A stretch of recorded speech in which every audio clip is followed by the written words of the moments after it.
in many ways, this is a very traditional argument. Washington is basically the conservative, sort of, has the conservative approach to education reform or education, democratic education, and Du Bois has a more liberal version of it. So Washington has is a more conciliatory and conservative attitude toward the South. So he's basically saying, accept the we accept the separate but sort of equal status. We'll stay segregated. We won't get involved in politics, and we'll devote ourselves to vocational training and sort of economic uh, uh, interests and gains.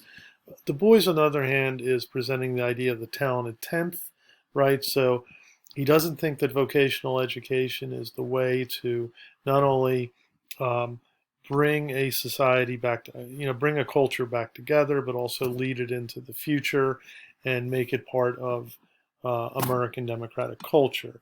So he thinks the idea of the talented tenth, higher education, a type of elite group of people is what is needed for political and educational and democratic processes to go forward. So they have this, or this argument. I mean, it's an argument that Du Bois puts together, quoting Booker T. Washington.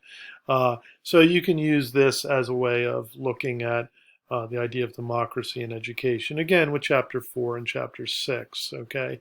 So chapter 6 is really the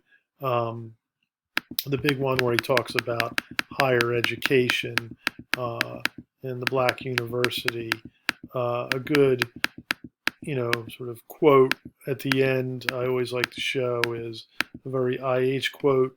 I sit here with Shakespeare and he winces not, etc., etc. So again, showing how he and African American culture are a great culture that are equal to Western culture, American culture, and deserve to be part of the conversation, deserve to be part of the process.